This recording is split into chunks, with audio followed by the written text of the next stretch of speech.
Allison Pryor, and I teach acrylic paintings for the beginner, step by step in real time, so you can follow along with me. And today I have 5 big mistakes that new acrylic painters make. These are very important in your acrylic paintings. Not in any particular order, because we all make these mistakes when we first start out. It's mostly for landscapes and seascapes. It can apply to still life. It can apply to all your paintings, I guess, because it depends on what you're painting, but mostly I would say landscapes and seascapes and that type of painting. So your very first mistake is when you paint trees, say. We'll take trees as an example.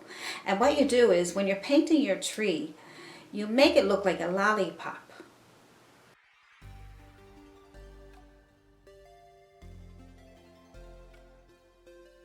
You want to avoid making your tree look like a lollipop by spreading out the leaves on your tree. If you look at trees, you know, if you go out somewhere and you look at trees, they're all different types of trees. I mean, you know, if we're talking about just a regular apple tree or something, they're nice and round, but they have some shape. They're not just a round circle. And then you get your leaves spread out everywhere and make it more natural looking. Take lots of pictures of trees and then practice looking at your pictures.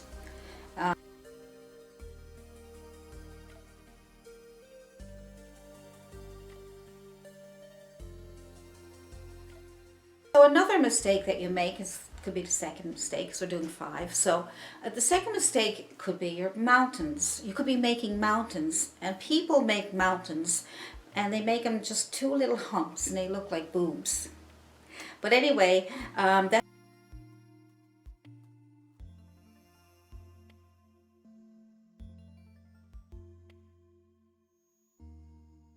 the way some teachers described it to me, and thought it was funny, so I just thought I'd pass it on.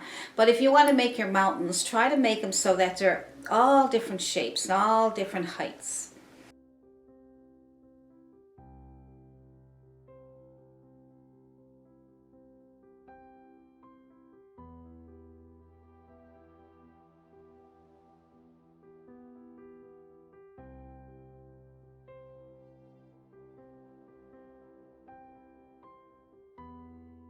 And that way they won't look like just 2 round mounds. You know, there's no real shape to them. They're just rounded off like Another mistake that new painters make, now this could go for oil painters, watercolor painters, it could go for any artist doing any medium, right? Because if you're making a landscape or a seascape or any painting, you're going to make these mistakes if you're not really sure how to go about making a painting. So the third mistake that new painters make, you're painting and you're painting a path. Sometimes, and I have done it in the past, sometimes you make a path going straight through the middle of the painting. Okay, it could be a river, it could be a path, it could be anything that is, it could be a fence, you know, it could be anything in a very straight line right in the middle, and it cuts your painting in half. So always use, when you're doing a path or a river or, you know, something that needs to go up, just make a letter S. And that will help bring some more interest.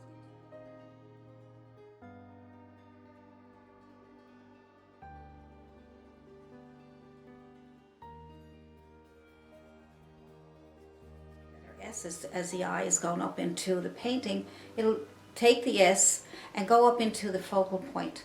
If the focal point is over here, it could be a cabin, then you will make that, of course, that path going to the cabin. Number 4 mistake that painters make is sometimes they put, you know, say 2 trees or 2 people or 2 anything, and they make them the same height and the same shape.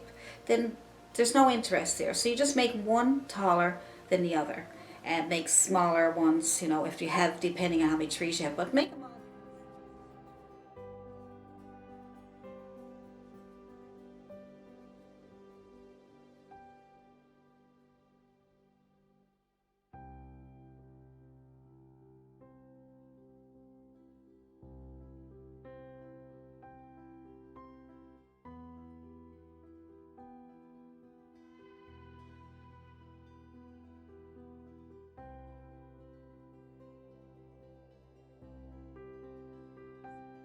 best thing to do. You don't want them just like that. And so it makes it more interesting to do it like that. See? 5. Now there are a lot more of, but I don't want to, you know, like I say, I want you're a new beginner, and maybe you played it for a few years and then you're off and on, so you don't really get a chance to remember everything that you learned 2 years ago. But so I'll just take a few at a time, and then we'll go over so many things at a time, and then we will be able to learn step by step. And that's what I like to do. I like to do my painting step by step, so you can learn and have fun, and so you can paint for many years to come. Oh, that rhymed. Anyway, so so this one here is pretty important. Is called the focal point, or the center of interest. And even though it says the center of interest, we don't want it in the center of our painting if we can help it.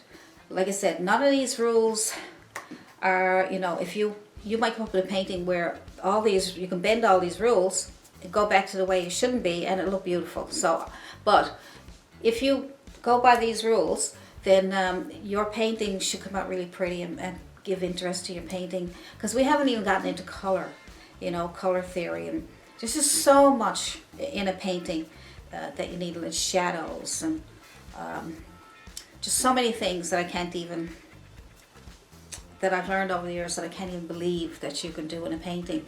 But this last one is pretty important. It helps to have, instead of having, like I'm in the center of this shot, right? I'm right dead center. Now if I move over a little bit, it gives it a bit of interest because I have other things on this side of me that you can see, right? So you don't have, so that's the same with your dead center, because then it's sort of like your eye is just going to that one thing and it's not going anywhere else.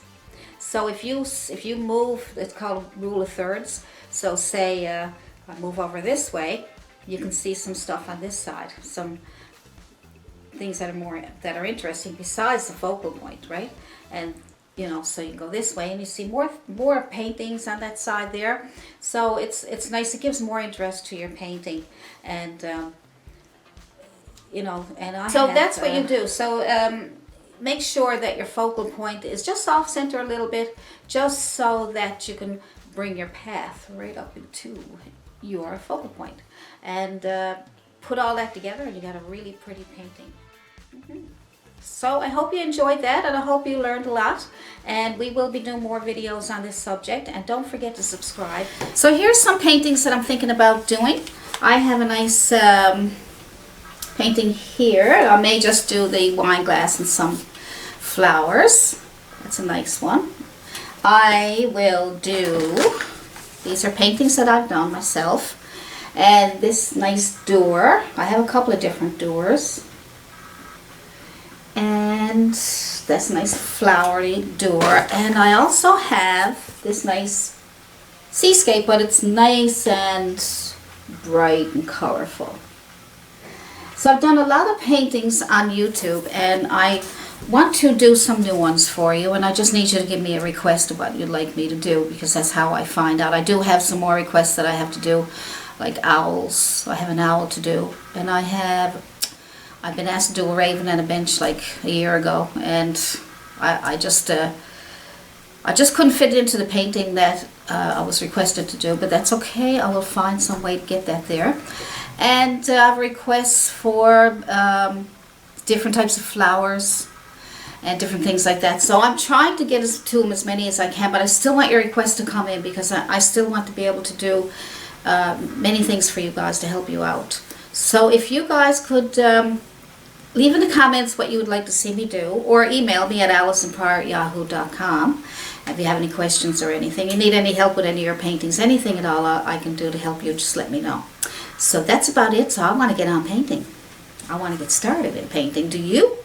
Let's go.